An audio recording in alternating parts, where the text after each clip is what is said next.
ప్రభువైన యేసుక్రీస్తు పరిశుద్ధ నామమున బట్టి అందరికీ వందనాలండి. దేవుడు మనల్ని ప్రేమించి మరొక నూతనమైన పునరుద్ధాన దినాన్ని మనకు అనుగ్రహించారు. వాస్తవంగా ఈ దినాన్ని చూడనట్టు చాలామంది ఉన్నారు. దేవుణ్ణి ఆరాధించడానికి అల్పులమైన మనలను ఆయన ఎన్నుకున్నాడు.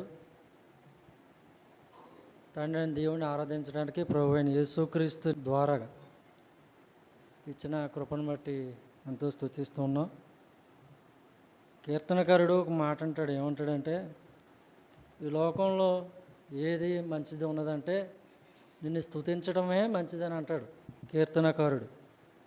కనుక మనకు మంచి అంటే ఏంటంటే ఆయన్ని స్తుతించడమే మంచిది. ఈ లోకంలో మనకి తృప్తికరమైనది ఏదైనా ఉందంటే ప్రభువైన యేసుక్రీస్తు వారిని ఆరాధించినప్పుడు వచ్చే ఆనందమే అది మనకి తృప్తినిస్తుంది.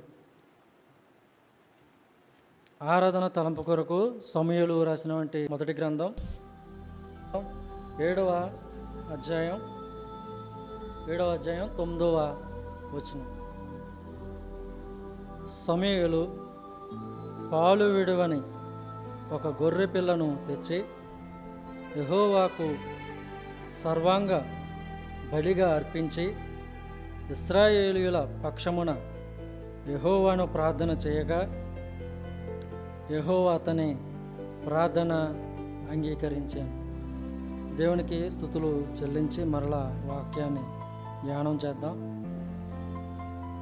పరిశుద్ధుడైన మా తండ్రి, పరమందున్న మా దేవ, గనుడైన ప్రియ పరలోకందున్న మా ప్రభువ, అల్పులైన మమ్ములను ప్రేమించి మిమ్మల్ని స్తుతించే భాగ్యాన్ని అనుగ్రహించారు.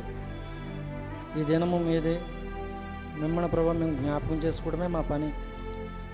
చదివిన లేఖన భాగాన్ని ప్రభావ ఆరాధన యొక్క తలంపు కొరకు మీరే వివరించి దాన్ని ప్రభావ మాకు వివరించి సహాయం చేయమని అడుగుతున్నాం.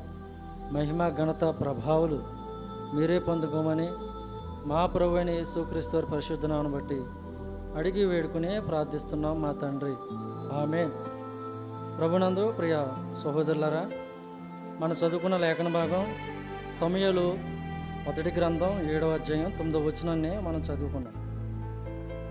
ఎప్పుడు సమూయేలు పాలు విడువని ఒక గొర్రె పిల్లను సర్వాంగ బలిగా అర్పించాడంటే, మందసము తన యొక్క ప్రయాణంలో జరుగుతున్న సమయంలో అది ఫిలిష్తీయుల దగ్గరకు వచ్చింది. ఫిలిష్తీయులు దేవుని యొక్క ఆయన యొక్క కోపాగ్నిని వారు భరించలేనంతగా వారు వ్యసనపడ్డారు. అక్కడి నుంచి అది ఫిలిష్తీయుల నుంచి ఎక్కడికి వచ్చిందంటే అది కిర్యత్యారీము వరకు రావడం జరిగింది. అక్కడ అబీనాదాబు ఇంట 20 సంవత్సరములు అక్కడ ఉంది మందసం. ఉన్న తర్వాత జరిగిన విషయం ఏంటంటే, ఆ 20 సంవత్సరాలు జరిగిన తర్వాత ఇశ్రాయేలు ప్రజలు వారికి ఒక రకమైన ఆశీర్వాదం లేకపోవడం, దేవుని యొక్క సంభాషణ లేకపోవడం చూసి వారు ఒక రకమైన నిస్పృహకు లోనైన తర్వాత జరిగిన విషయం ఏంటంటే, సమూయేలు వారి దగ్గరికి వచ్చి, మీరు ఎందుకు అలా దుఃఖపడుతున్నారు? మీ దగ్గర ఉన్నటువంటి దేవతలను విగ్రహములను తీసి పారవేసి మీ పూర్ణ హృదయంతో దేవుణ్ణి వెతకండి, వెతికినప్పుడు ఆయన మిమ్మల్ని అంగీకరిస్తాడని చెప్పినప్పుడు వారు ఆ మాట ఎదురాడకుండా వారు అంగీకరించారన్నమాట. అంగీకరించిన తరువాత జరిగిన విషయం ఏంటంటే, వారు మిస్పాలోను సమూయేలుతోటి వారు ఉన్నారు. సమూయేలుతోటి అక్కడ ఉంటున్నప్పుడు జరిగిన విషయం ఏంటంటే, వారు సమూయేలు దగ్గర ఉండి న్యాయం తీరుస్తున్నాడు సమూయేలు. అయితే అక్కడ జరిగిన విషయం ఏంటంటే, న్యాయం తీరుస్తున్న సమయంలో ఈ ఫిలిష్తీయుల దండు ఇశ్రాయేలు ప్రజల్ని చుట్టుముట్టినప్పుడు వారు అక్కడ నుండి ప్రార్థన చేస్తున్నారు సమూయేలు వీరి కొరకు.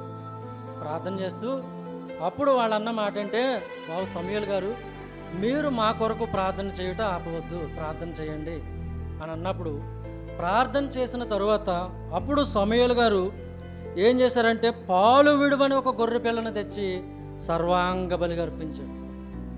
ఎవరి కొరకు ఈ సర్వాంగ బలి అర్పింపబడిందంటే ఇశ్రాయేలు ప్రజల కొరకు అర్పింపబడింది. అప్పుడు దేవుడు వారి ప్రార్థన అంగీకరించి శత్రు యొక్క సేన నుండి వారికి విడుదలను అనుగ్రహించాడు అక్కడ. అయితే ఇక్కడ మనం ఆరాధన తలంపు కొరకు మనం ఒక మాటను జ్ఞాపకం చేసుకోవాలి. సమూయేలు పాలు విడువని ఒక గొర్రె పిల్లను తెచ్చి యెహోవాకు సర్వాంగ బలిగా అర్పించాడు అంటున్నాడు. పాలు విడువని గొర్రె పిల్ల, అది గొర్రె అని రాయబడలేదు, పాలు విడువని గొర్రె పిల్ల. అది చిన్నపిల్లగా ఉంది, అది తల్లి దగ్గర ఉంది, తల్లి యొక్క ఆదరణ పొందుకుంటూ ఉంది, అది బుడిబుడి అడుగులతో నడుస్తూ ఉంది, తప్పటి అడుగులతో అది వెళుతూ ఉంది.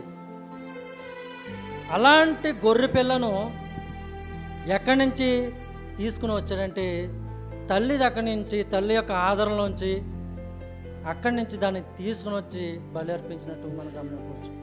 ఇక్కడ దృశ్యం మనకు కనబడుతూ ఉంది. నిజంగా ఆ తల్లి హృదయం ఎంత అల్లాడిపోయి ఉంటుందో. అప్పుడు అది పాలు విడవలేదు, పాలును అపేక్షిస్తూ ఉంది. తల్లి యొక్క కౌగిట్లో ఉంది, తల్లి యొక్క వేడిమి వెచ్చదనం అది పొందుకుంటూ ఉంది.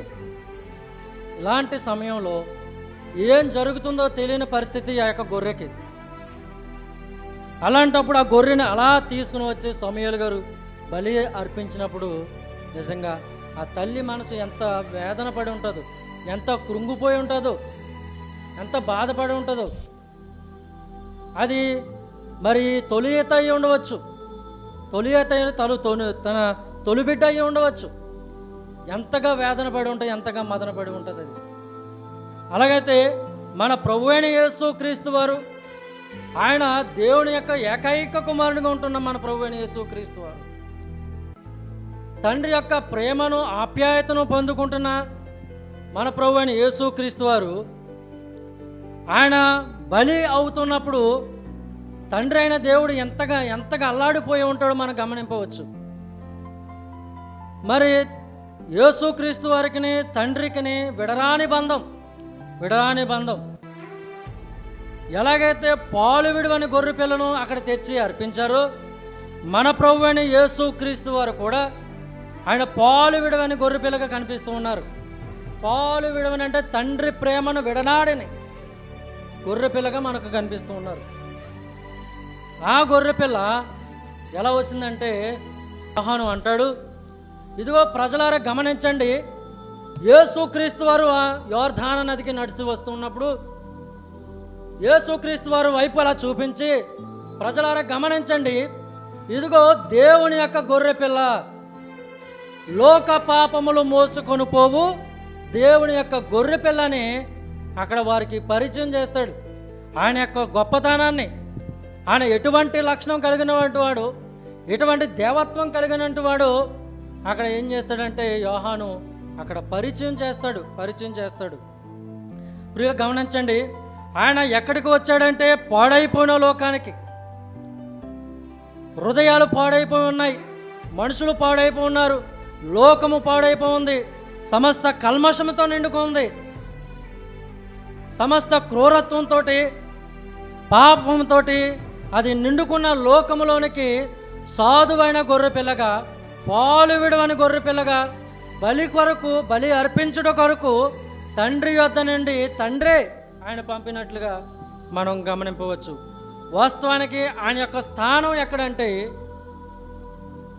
యోహాను సువార్త 1వ అధ్యాయం, యోహాను సువార్త 1వ అధ్యాయం 18వ వచనం. ఇక్కడ బాగా గమనించండి, ఎవడును ఎప్పుడైనాను దేవుని చూడలేదు, తండ్రి రొమ్మునున్న అద్వితీయ కుమారుడే. ఈయన యొక్క స్థానం ఎక్కడంట? తండ్రి యొక్క రొమ్ము కుమారుడు ఆయన. అంటే తండ్రి ఆయన విడరాని బంధం వాళ్ళిద్దరిది.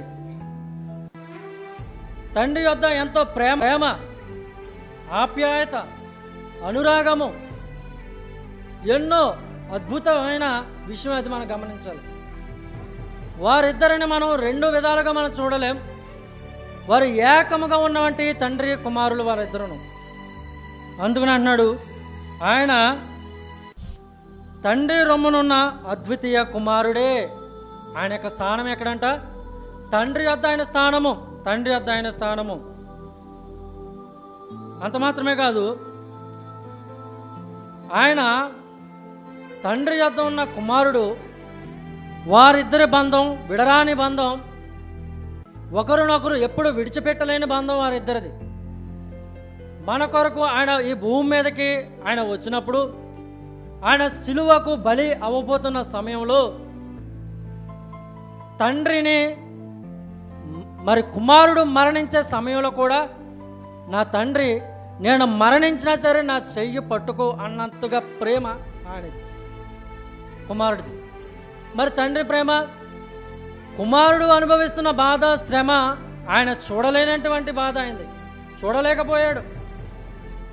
ఆయన యొక్క ఎప్పుడు వారు విడిగా లేదంటే ఎడబాటుగా లేని వారి ఇరువురు ఎప్పుడైతే సిలువ యొక్క కార్యక్రమం జరిగిందో అప్పుడు వారిద్దరూ విడిపోవలసిన పరిస్థితి వచ్చింది. ఆయన చూడలేకపోయాడు తండ్రి తన కుమారుని బాధ. ఆ గొర్రె పిల్ల తల్లి ఎలాగైతే తనకు పుట్టినవంటి ఆ యొక్క గొర్రెను ఎలాగైతే మరణం అవుతున్నప్పుడు చూడలేకపోయిందో, ప్రభు అయిన యేసు క్రీస్తు వారు మరణం అవుతున్నప్పుడు తండ్రి అయిన దేవుడు అంతకు మించి ఆయన చూడలేకపోయాడు. అందును బట్టి ఆయన చెయ్యి విడిచాడు. నా దేవా, నా దేవా, నా చెయ్యి ఎందుకు విడనాడుతావయ్యా? చనిపోతే నీ చేతిలో చనిపోదును కదా, ఇక్కడ ఎందుకు విడిచావయ్యా అని చెప్పేసి ఆయన ఎంతో రోధించాడు, ఎంతో రోధించాడు. కనుక ఆయన ప్రేమకు కృతజ్ఞత చూపించాలి మనం, మన పట్ల చూపిన ప్రేమకు. పరమందున్న మా దేవ, అల్పులమైన మా కొరకు నువ్వు తండ్రి రొమ్మును ఉన్న కుమారుడా, సింహాసనాన్ని విడిచి, నీ రాజభోగాన్ని విడిచి, నీ రాజసం విడిచి, అల్పులమైన మా కొరకు, ఎన్నికలేనంటే మా కొరకు నీవు ఇంత శ్రమ అనుభవించావా ప్రభు అని మనం ఏం చేయాలంటే మనసారా ఆయనను స్తుతించాలి. నిజంగా అండి, మనకి జీవితంలో ఆయన స్తుతించిన తర్వాత వచ్చిన తృప్తి మరి ఎందులోనూ కలగదు. మన కలిగి ఉన్న సంపదల్లోనే కానీ, లేదంటే కలిగి ఉన్న బిడ్డలోనే కానీ, అవి అల్పకాలమైనవి సంతోషములు. నిజంగా మనం మనసారా స్వేచ్ఛమైన మనసుతో, కల్మషం లేకుండా నిర్మలమైన మనసుతో మన ప్రభు అయిన యేసుక్రీస్తు వారు మనం ఎప్పుడైతే ఆయన మనం ఆరాధిస్తామో ఒక రకమైనటువంటి సంతృప్తి మనకు కలుగుతుంది, సంతృప్తి మనకు కలుగుతుంది. వాస్తవానికి నిజంగా ప్రభు అయిన యేసుక్రీస్తు వారి పేరు ఎత్తుటకు కూడా మనం అనార్హులం, యోగ్యులం కాదు. అందుకని అంటాడు, మీరు ఇశ్రాయేలుతో సహపౌరులు కారు అని అంటాడు పౌలు గారు. కనుక మన స్థానం వేరు, ఆయన స్థానం వేరు. మనం ఒకప్పుడు అన్యజనాంగంగా ఉన్నాము, ఒకప్పుడు మనం ఎలాగున్నామంటే అన్యజనంగా ఉన్నాము. అలాంటి మనలను నరకాగ్నికి లేదంటే మహా అగ్నికి మనం లోనైపోతున్న సమయంలో మన ప్రభు అయిన యేసుక్రీస్తు వారిని మనం ప్రేమించాడే కనుక ఆయన ఏం చేశాడంటే మన కొరకు పస్కా గొర్రె పిల్లగా వధింపబడ్డాడు. పస్కా గొర్రె పిల్లగా. ఒక గొర్రె ఎలాగైతే మౌనంగా ఉంటుందో, వదక తేబడినప్పుడు అది ఎలాగ మౌనంగా ఉంటుందో, లేదంటే ఆ గొర్రె యొక్క దాని యొక్క పిల్ల ఎలా మౌనంగా మరి సమయాలు బలి అర్పించేటప్పుడు అది ఎలా మౌనంగా ఉందో, మన ప్రభు అని యేసుక్రీస్తు వారు మన అవిధేయతను బట్టి, మన అక్రమను బట్టి, మన యొక్క దుర్నీతిని బట్టి ఆయన మరణానికి వచ్చినప్పుడు పస్కా గొర్రె పిల్లగా ఆయన మౌనంగా ఉన్నాడు. పస్కా గొర్రె పిల్లగా వధింపబడ్డాడు. ఎవరి కొరకు? మన కొరకే మనల్ని ప్రేమించాడు. ఆయన ఎంతగా ప్రేమించాడంటే ఆయన మరణమవునంతగా ప్రేమించాడు. ఒక రకంగా తండ్రి అనే దేవుడిని అడితే ప్రభు అయిన యేసుక్రీస్తును ఇష్టమా లేదంటే మేమే ఇష్టమంటే మీరే ఇష్టం అంటాడు. ఎందుబట్టినంటే ప్రభు అయిన యేసుక్రీస్తు మరణానికి అప్పగించాడంటే ఆయన మనల్ని ఎంత ప్రేమించాడో ఒకసారి మనం ఆలోచన చేసుకోవాలి. మనము ఆయన యొక్క సొత్తైన జనంగా ఉండుట కొరకు తను సిలువనకు అప్పగించుకున్నాడు. ఎలా అప్పగించుకున్నాడు? తన రక్తము ద్వారా క్రయధనమును చెల్లించాడు మన కొరకు. క్రయధనమును, విక్రయము, క్రయధనాన్ని చెల్లించాడు. క్రయధనాన్ని చెల్లించాడంటే మనం ఇంకొకళ్ళ ఆధీనంలో ఉన్నాం. ఎవరు ఆధీనం అంటే పాపానికి దోసులుగా సాతాను యొక్క ఆధీనంలో ఉన్నాం. అలాంటి మనలను అక్కడ నుండి మనలను రప్పించుటకు తన యొక్క సొత్తైన కుమారులుగా కుమార్తెలుగా చేసుకున్నట కొరకు ఆయన ఏం చేశాడంటే తన సొత్తైన జనంగా ఉండుట కొరకు తను సిలువనకు పూర్తిగా అప్పగించుకున్నాడు. సంపూర్తిగా స్వచ్ఛంగా తాను అప్పగించుకున్నట్లుగా లేఖన భాగం తెలియజేస్తున్నది. ఈ సృష్టిలో తాను సృష్టించిన సృష్టిలో మనం బాగా తాను సృష్టించిన ఈ సృష్టిలో రెండు అద్భుత విషయాలు మనం గమనింపవచ్చు. రెండు అద్భుత విషయాలు. ఒకటి, ఇశ్రాయేలు ప్రజలు వారు ఐగుప్తు నుండి వచ్చిన తర్వాత మోషే సీనాయి కొండకు వెళ్ళి ప్రభుతో సుదీర్ఘమైన చర్చలు అక్కడ ఉన్నాడు. సుదీర్ఘమైన మాటల సంభాషణ అక్కడ జరుగుతుంది. సంభాషణ అక్కడ జరుగుతూ ఉన్నప్పుడు దేవుడితో మాట్లాడుతున్నాడు, మమేకమైపోయాడు. ఆకలి లేదు, దప్పిక లేదు, ఏమీ లేకుండా ఆయనతో మమేకమై ఉన్నప్పుడు ఇక్కడ వీళ్ళు ఏం చేశారు, వారిని రప్పించిన దేవుడు అనేసి మాకు ఒక దేవుడు కావాలనేసి వారు ఏం చేశారంటే అహరోను పిలిపించుకుని వారి దగ్గర ఉన్న బంగారాన్ని తీసి ఒక పోగారంతో ఒక దూడను చేయించుకున్నారు. దూడను చేయించుకుని దానికి ఒక బలిపీఠమని కట్టి ఇదే మనల్ని రప్పించింది, మనల్ని కాపాడుతుంది అనేసి చెప్పినప్పుడు నిజంగా దేవుడు ఎంత తల్లడిల్లిపోయి అన్నాడు, మోషే అరణ్యం నుంచి నువ్వు రప్పించిన నీ ప్రజలు ఎంతో త్వరగా వాళ్ళు దారి నుండి మళ్ళుకున్నారు. కాబట్టి నువ్వు పక్కకు తప్పుకో, నేను వాళ్ళని ఒక్క దెబ్బతో కాల్చివేస్తాను అన్నప్పుడు మోషే అంటాడు, ప్రభువా అదేంటయ్యా, నువ్వు రప్పించిన ప్రజలు వీరు నీ ప్రజలు, నువ్వు వీరిని చంపేస్తే మరి ఐగుప్తులు ఏమంటారు, తీసుకువెళ్ళి కొండలో చంపేశాడు వాళ్ళని అనేసి వాళ్ళ ఇష్టానుసారంగా మాట్లాడతారు.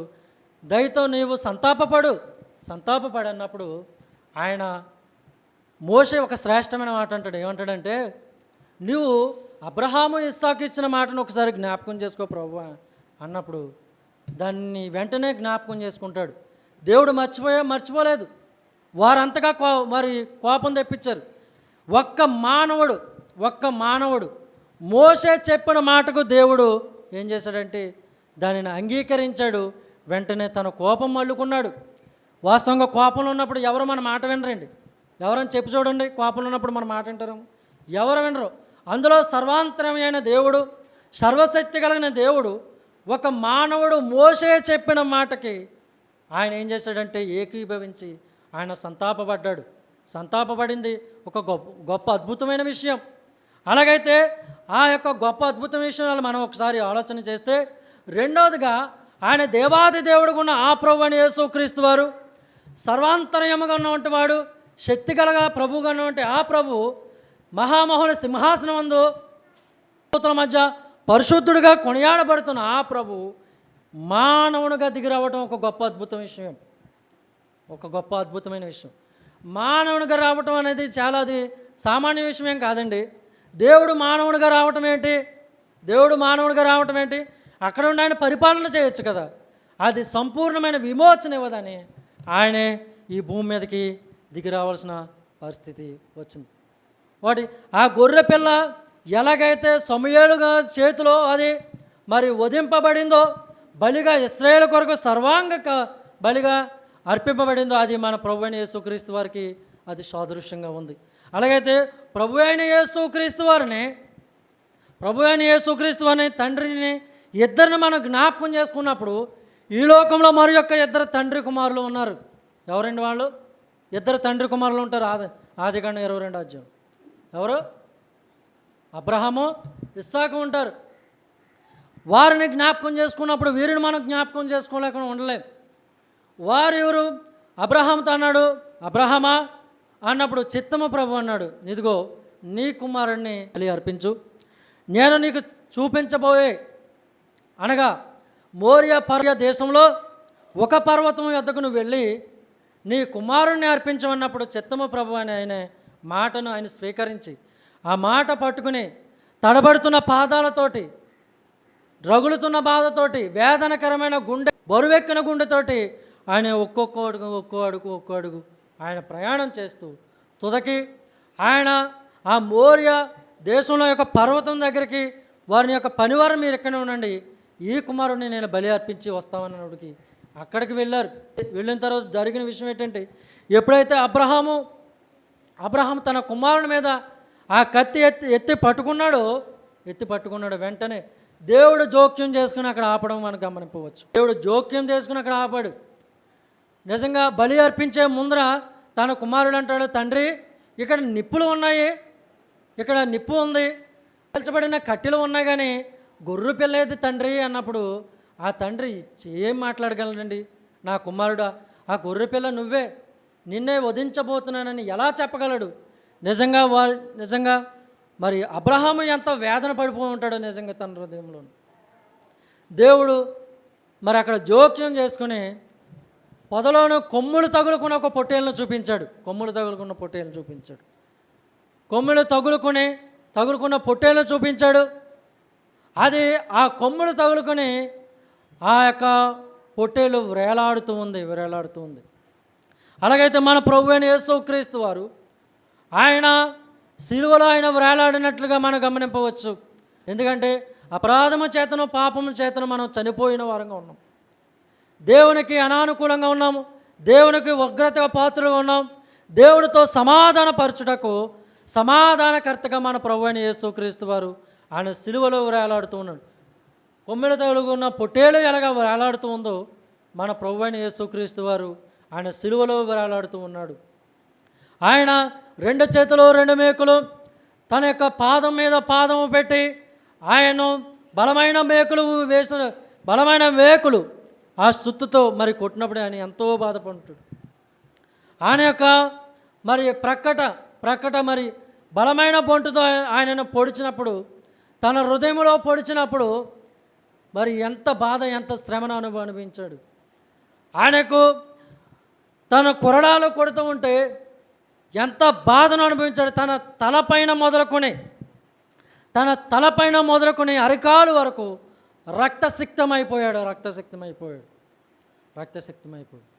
వారు ఎన్ని కొడుతూ ఉన్నా, ఎంత బాధ పెడుతున్నా, వారు అవమానాలు ఎంత విసిగించి వేసారి చేస్తున్నా సరే ఆయన మౌని అయి నీ కొరకు నా కొరకు ఆయన ఓర్చాడు.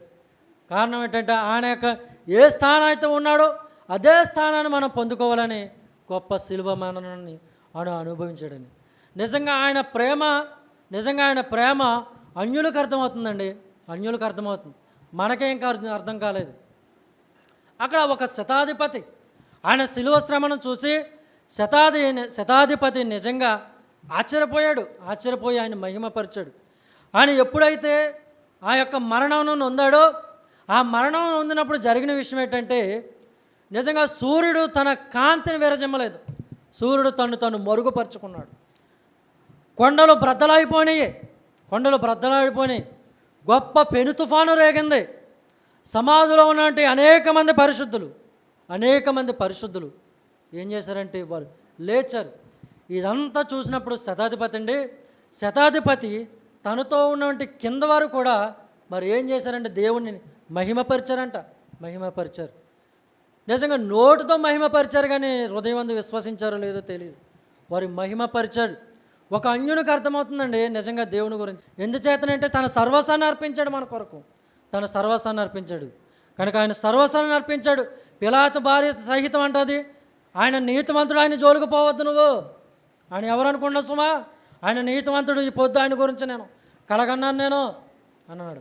ఆయన నీతిని మన మీద ఆపాదించడం కొరకు నీతిమంతుడైన మన ప్రభు అనీతిమంతులైన మన కొరకు ఆయన ఏం చేశాడంటే సిలువలో మరణించాడు. కనుక ఈ దినం మనం ఆయన ప్రభువును మనం జ్ఞాపకం చేసుకున్నప్పుడు ఆయన యొక్క రొట్టె దగ్గరకు, లేదంటే ఆయన యొక్క పాత్ర దగ్గరకు, ఆయన శరీరం దగ్గరకు, ఆయన రక్తాన్ని దగ్గరకు మనం చేతులు ముంచేటప్పుడు మనం నిర్మలమైన మనస్సాక్షితో అందులోనూ మనం ప్రవేశింపాలని జ్ఞాపకం చేస్తున్నాం.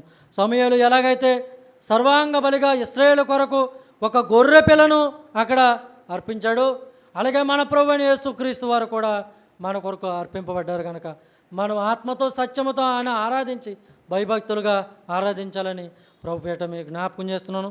లేఖన భాగం మరొకసారి చదివి నేను ముగిస్తాను. చూడండి, సమూయేలు రాసినటువంటి మొదటి గ్రంథం 7వ అధ్యాయం 9వ వచనం.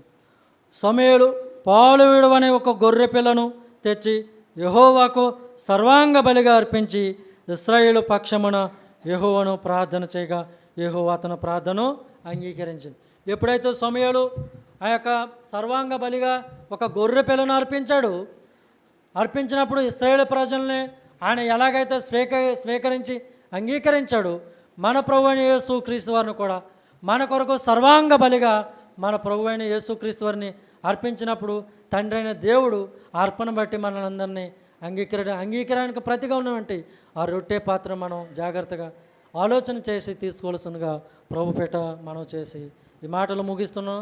దేవుడి లేఖన భాగం దీవించినగా అందరికీ వందనాలు.